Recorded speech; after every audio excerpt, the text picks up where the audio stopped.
এই এখন সবে ঘুম থেকে উঠলো, কালকে রাতে তখন 12টার আগে তার ঘুমিয়ে পড়েছিল, ঘুম থেকে উঠেছেও। তা আমি সবাইকে বলে চোখে বলতে ভুলে গেছি, মানে উঠেছে অবশ্যই সবে, সেই জন্য। এটা পাপ্পি দাও, এই যে পাপ্পি, বাবাটা হ্যাপি নিউ ইয়ার, সারা বছর ভালো করে কাটাও। আর তারপরে হচ্ছে গুড মর্নিং। এবার ড্রেসকে আসে গাইজ, কালকে দেখো যাবে স্কুলে, তাই জন্য আমি বললাম বেলা করে একটু ঘুমা, কারণ সেই আসবে ধরো 3টের সময়, সেই কারণে ওকে একটু দেরি করে ঘুম পাড়িয়েছি। ঘুমিয়েছে তাড়াতাড়ি, উঠেছে দেরি করে।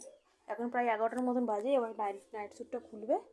আর আমি এখানে এই কাজ সারা হয়ে গেছে, চাউমিনের জল বসিয়েছি।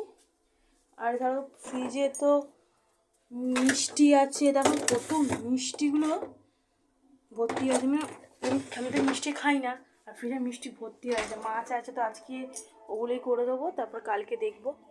আর রাতের বেলা তো মাংস কষা লুচি করেছিলাম কালকে, তো সেটাও আছে। আজকে সেরকম রান্না ঝামেলা